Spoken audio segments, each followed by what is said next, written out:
What's up? It's your boy Carceno here. I first want to say thank you to everybody who has subscribed to the page, hit the notification bell, and those who weren't getting their notifications, they hit the support button, contact YouTube, and said, hey, I'm subscribed to this guy's channel. Why am I not getting notifications? I'm missing videos and everything. I appreciate that. You guys put the heat on them so they can't not respond. I appreciate all of it. All of those who hit up my Cash App, which is Carceno, Karceno. Thank you very much. I did receive your Cash Apps. God bless you. And I want to say shouts out to the Pivot Podcast. The Pivot Podcast does a tremendous job. I used to love those guys when Fred Teller and all those guys was I Am Athlete was all together before they split. But now that they split, I'm more the pivot than anything else. Because those brothers seem to not be doing things for show. Their actual goal is to, hear these people out, give them that platform where they can talk and be heard. And Jamarcus Russell is just one of the people that's very similar to what Kwame Brown went through, and as Michael Beasley, him watching Michael Beasley on this show, it echoed like really loud, like how much pain people were going through. So Kwame Brown has been going through it for over 20 years, and his kids are now in their 20s, and it's like enough is enough. They growing up hearing all these things about them and never really looking at the actual person and what they're going through and how it's affecting them. And we have to get rid of this notion that black athletes, because they make millions of dollars, they can't be mentally bothered by anything that has transpired. To me, it's amazing that they haven't gone insane and taken an extremer approach with all the criticism and the worldwide skepticism about them, when there's been others that have come along who have done way worse, and they don't get a fraction of the disrespect. They don't get a fraction of the constant harassment. And what they do is, on a national syndicated television show, is go after someone who hasn't played in years and still harping on the fact that this man was the number one pick. Jamarcus Russell came in and expressed, because he was the number one pick in the NFL draft. Like, everyone knew he was going to be the number one pick. It was no doubt in his mind. And he, for the first time ever, really explained his side of the story. And a lot of the things that we've heard has been inaccurate by the way it was told by other people or the media. Because he wouldn't say anything, we only had one side to go by. So the way they would show the clips on ESPN and the way they would show Jamarcus Russell working out and how he would play on the field, and I'd be like, man, this guy just don't work. He's lazy. So I was one of them. I'm looking at it like, man, this dude just don't want to work out, man. He ain't gonna make it. He's too big to play the quarterback position. He's just letting himself go. It's just looking bad out there. Like, he don't look like he know the plays. He's just chucking the ball down the field. And he just has no control. It's not looking good. Without even looking at all of the factors in there, I'm just like, man, I'm just taking ESPN's word for it. Word for word. This is the first time we get to hear his side of the story and how all of these changes around him came to be. How he went from a coach that was trying to develop him to somebody who really weren't trying to make him or help him grow when he was in Oakland. And he felt like, okay, they got rid of the head coach there who really was conspiring against him, doing all of these things to try to humiliate and disprove him as being a worthy candidate. And then they get another quarterback and, trade for another one to like he thinking to build him up like, oh, he's gonna teach you experience and all this, when really that's gonna be the starting quarterback and he's gonna be the backup. There was a lot of moves that was made in Oakland during those disastrous periods where he thought he was going to be playing with Randy Moss, and Randy Moss gets traded to New England and goes on to have a record career year, best career of his life, and Tom Brady 50 touchdowns. They have a perfect season. So it was immediately, like, man, he thought he was getting Randy Moss. They finna get ready to turn it up, and it doesn't happen. And he's starting anew with some players, and they never put anything really around him to try to make him, stand out or shine or anything else. And I understood what he was talking about and all this pressure on him because he was the number one pick.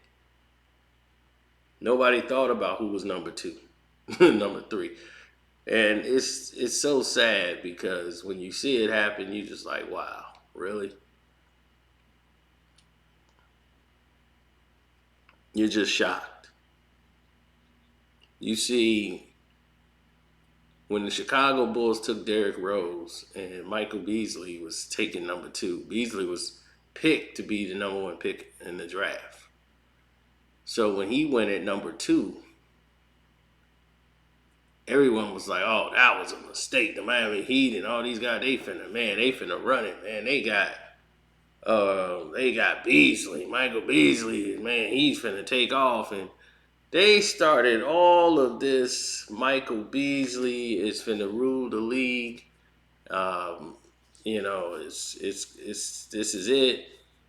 And Derrick Rose was somebody that no one even picked. I thought the Bulls shouldn't have took him because he was from Chicago. I was like, that's be too much pressure. People at home, too much attention. And I'm like, it never really worked out for any time they really pick a Chicago player. So, but it turned out to be the best decision, having Derek play here. But Michael never was really in a situation where he was the feature. Like, they brought him there just, number two, let him work his way up. And then we'll try to build some people around him. But it was never really him being the star of the team or you're the focal point of the offense. It was never that. So it's a lot of intangibles to go around. Then it's the rumors, and like Jamarcus said, he was really hurt that 2 Chainz and Lil Wayne goes up there and do an interview and talk about how they was giving lean out to, partying, doing lean with NFL players, and basically saying Jamarcus Russell was partying with them before the games. And he's like, I've never done that before a game. Went out and partied like that with them. And for them to go on national TV and say that, on a cable network, a show like ESPN, and you go on there and he's talking about somebody else, he felt very disrespected about that. And he had a codeine addiction, trying to cope with all the stress that he was dealing with all those years. So, once again,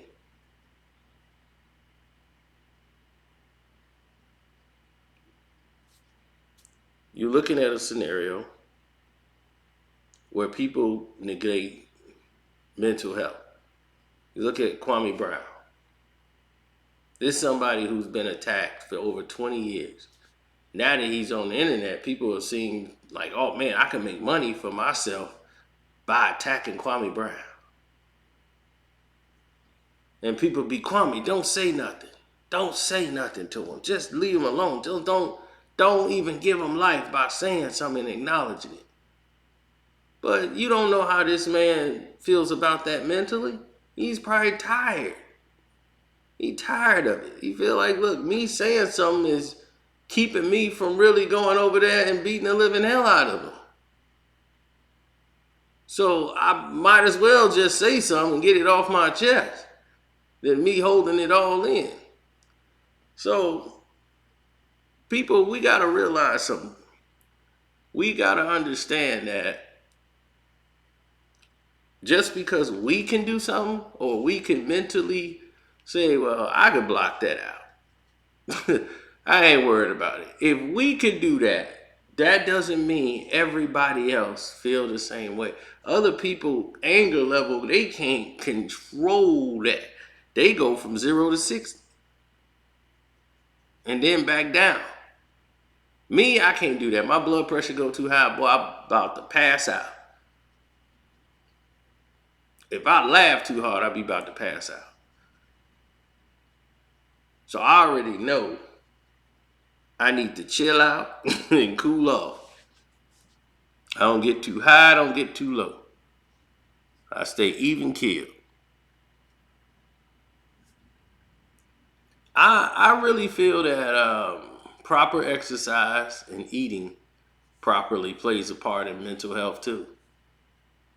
You can eat foods that'll make you feel heavy and depressed. I believe that. So it's a lot of things. That's why a lot of people have, when they fall into depression, they start eating and they eat the wrong foods. They don't be eating the good stuff. They eat the stuff that just don't do anything for you, just weigh you down. So it's a combination of different things.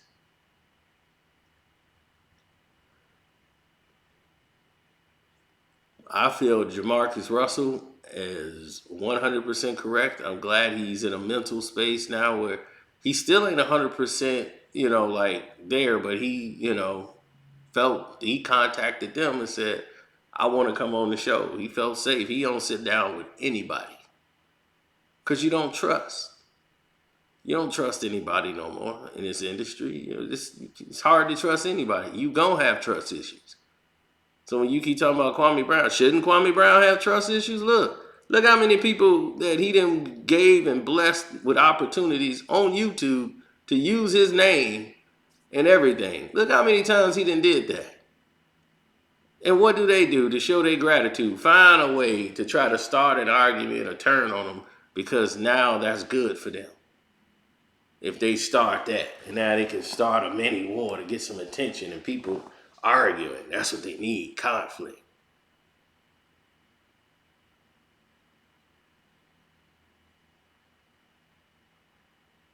That's called toxicity. And they are working that toxicity all around YouTube because they don't have the capacity mentally to talk about what's really going on in the world. They don't have any ingenuity to basically create interesting videos. They say, oh, people only want to see me if I'm talking about him. So I got to put him in the titles all the time. They've tried that.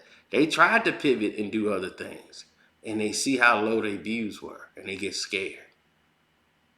They go, oh, man, this only did this many views. Let me go back to talking about Kwame.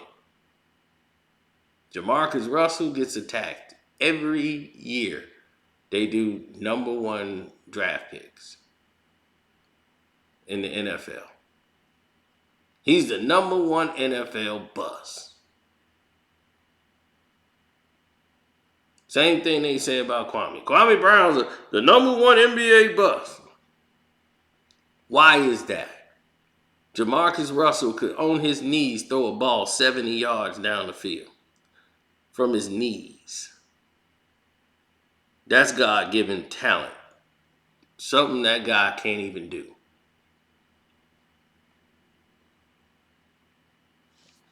And y'all criticize him because he don't spend 17 hours watching film.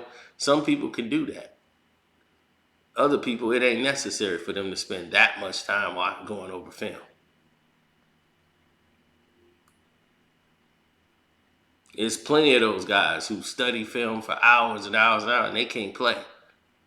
So they become assistant coaches. because they know the X's and O's, but they can't go out there and do what you physically can do.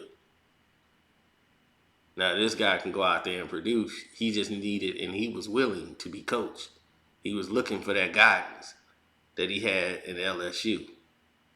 People who was wanting him to succeed, and he just didn't have that positive reinforcement when he got to the NFL. It was never there. And he didn't trust that everybody had his best interest. And it kills your interest to even want to go play football. This is a guy who could have made millions of dollars if it was only about money. If this was only about money, all that man had to do was go play football. He didn't even have to be great. All he had to do was show up. And that would have been it. He'd have been on the team, just show up. Anyway, just get some money. It was millions left on the table when he left. He gained a lot of weight from depression. And nobody's asking about his mental health. They just continuously bashing him because they were trying to prove a point. The same thing with Kwame Brown. They were trying to prove a point at that time. Because when he came into the league, they were getting rid of the high school straight to the NBA. They were getting rid of that, and they wanted to disprove it because that year was the year they had 5 high schoolers go within the top 10 picks of the NBA draft. All players coming from high school, like 5 of them was taken in the first 10 picks right out of high school. So it wasn't just Kwame Brown. But this is somebody straight out of high school going straight to the NBA and was the number 1 pick. Before LeBron James, it was Kwame Brown. Now, they praised LeBron for it, and they geared everything to promoting LeBron to be the number 1 pick. Kwame Brown, it was frowned upon.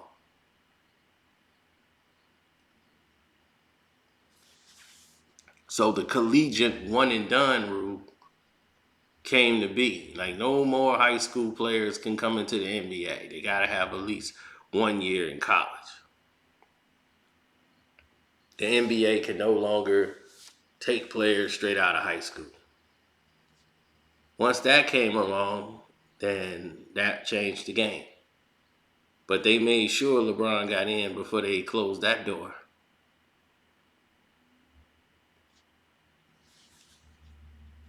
So that was that. But look at what they did. What was the agenda? To try to prove high school players should not be the number 1 pick in the draft at that time. It was against their agenda. Then you have LeBron James brewing, and it was like, oh, okay, wait a minute. We could use this to our advantage. We could build this guy up to be the next Kobe Bryant. Had just tarnished himself in Colorado. He was supposed to be the face of the league.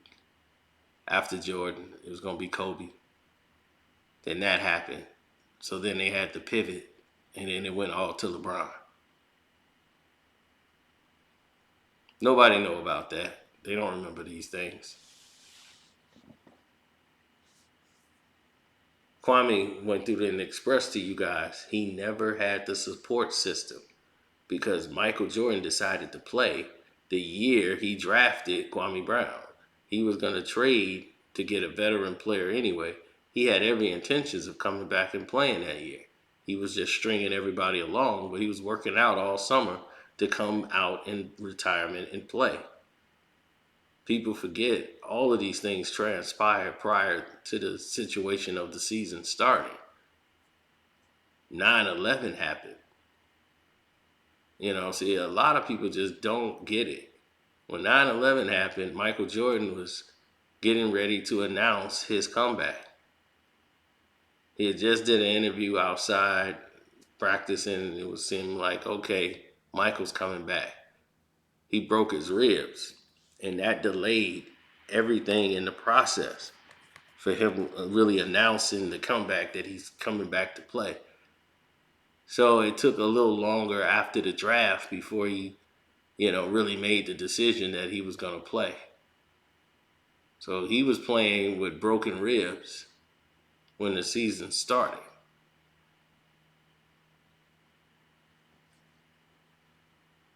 Now, everything shifted because Doug Collins comes there now.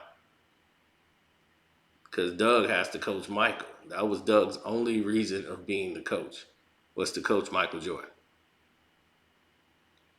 So his thing is, we got to get guys that Michael can play with. Mike don't really want to play with rookies. So the attention wasn't developing Kwame Brown. Kwame Brown wasn't going to play that much. Everybody else is getting the shine. All the other high school players. But Kwame Brown, because he's playing on a Michael Jordan team, who's a veteran of 6 NBA championships, he's already coming back. He's in the twilight of his career. He wants on the court who he wants on the court. And everybody's like, why you ain't say nothing to Michael Jordan? How could he?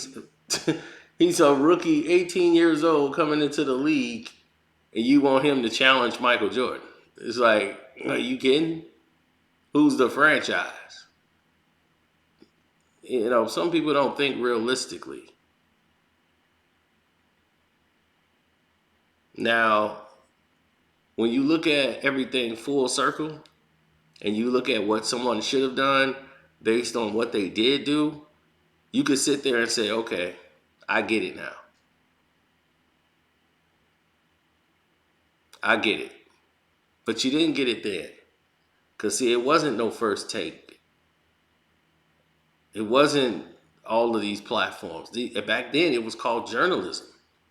They were officially journalists. And they were taking shots and giving you horrible takes and sabotaging the lifestyles of all these players, damaging their mental. Now, with Jamarcus Russell, we already know what the agenda was, right?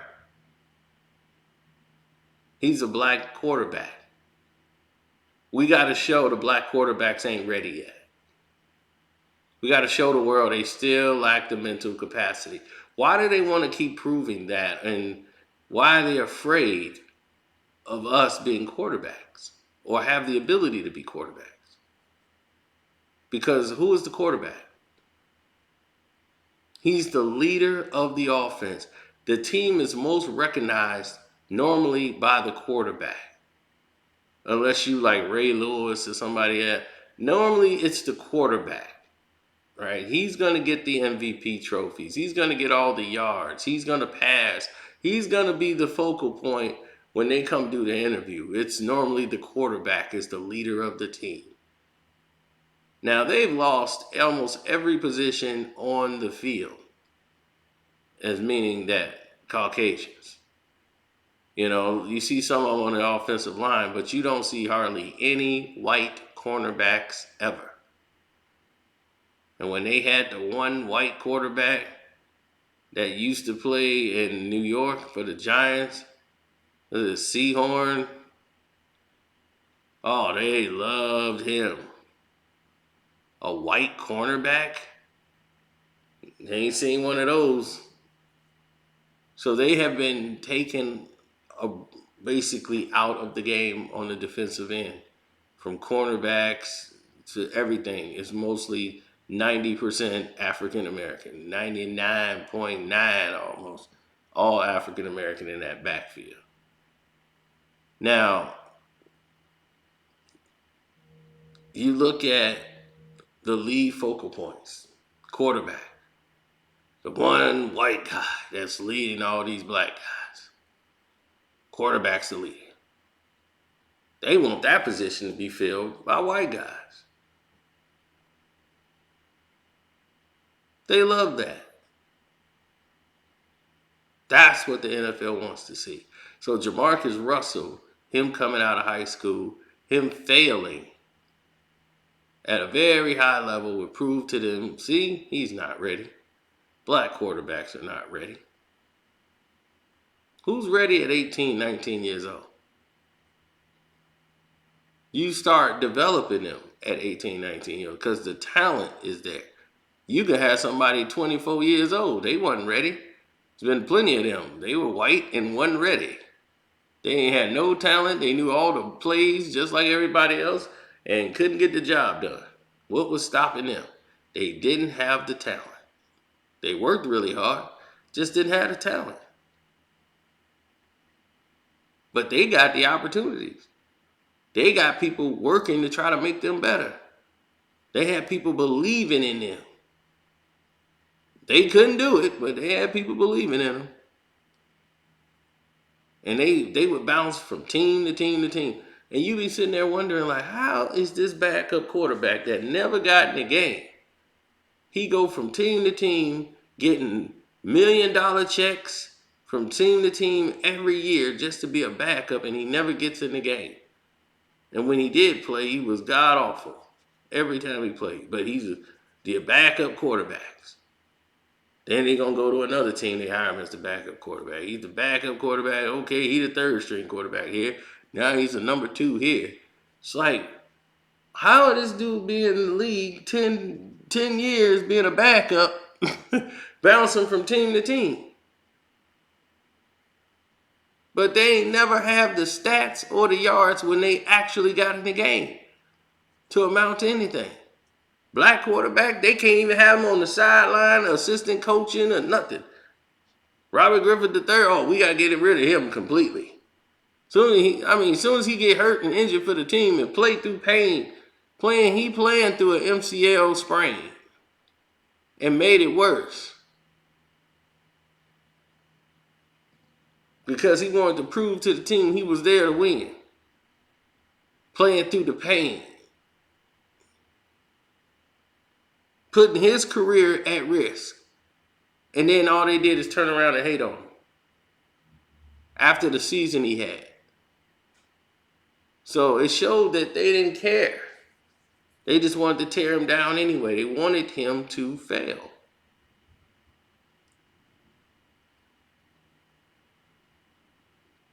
Russell Wilson had no push. When he won the Super Bowl, all the attention went to beast mode. Oh, it was because of beast mode. It wasn't because Russ is a good quarterback. Russ can't pass. All he can do is run with the football. He proved he could pass. That still wasn't good enough. Nothing a black quarterback can do is going to be good enough in their eyes because they know that's the last position that they have to protect or feel they need to protect. Kwame Brown was being attacked because it was an agenda against high school students coming to the NBA. So he was the number 1 pick of the draft, so they had to attack that, period. So it was bigger than the actual persons. But these are 18-year-old kids. This is a 20-year-old, 19, 20-year-old kids. And you're mentally subjecting them for the first time in their life against scrutiny.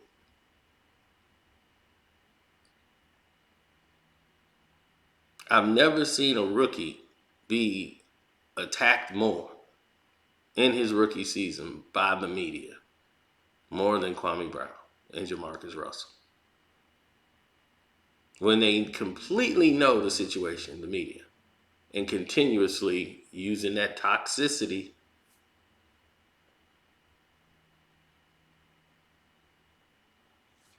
to keep coming after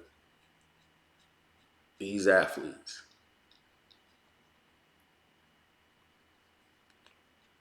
So they gotta smoke just for relief. You know, somebody be stressed out with all this hate floating around. So once again, man, proud of these guys. Don't forget to hit that like button, subscribe to this page. Appreciate everybody that donated and supported to the Patreon. I told y'all guys we weren't gonna let you down, and we definitely didn't. We've having an explosive month. Everyone is seeing it now. Like, man, dude, there's so many videos on here. I'm like, no, we got over 1,000 items up, and we've shocked even Patreon. I don't even understand how they haven't reached out really again, but yeah, we shocked even Patreon. right now. Patreon, they're completely shocked at, like, I guess people put up things like maybe once a week. Like I've seen people do like one video a week, or maybe one video a day or something like that. I'm putting up like 2-3 items a day. And I'm like, geez, maybe I gotta let it breathe for a minute. I didn't know that that's not what we would. It's the norm, you know. They were just like blown away with the activity on our page. It's like, man, your page stay active. Like I've never seen like anything like that on the Patreon, and I've only been on the Patreon for 2 years, and they was just like, this is crazy. It's really crazy. So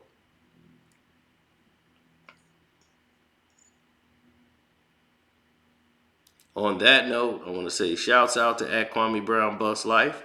Make sure you subscribe to his page as well as this page. Bus Life Sports, News and Sports.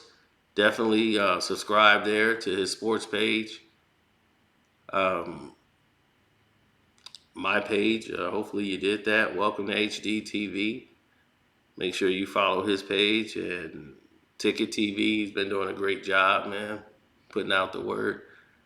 And thank you guys who wished my mom a happy birthday. That was very nice. I did see that.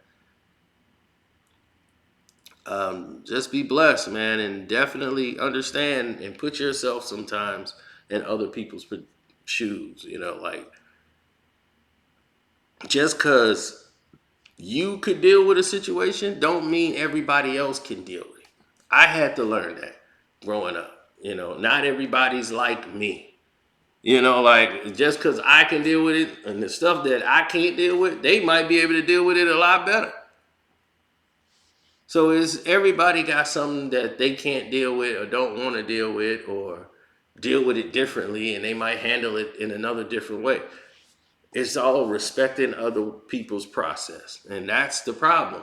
In this whole world, we can't respect how other people, we think everybody's supposed to do the things the way we do it. And we always think our way is the right way. So we all have our input on it,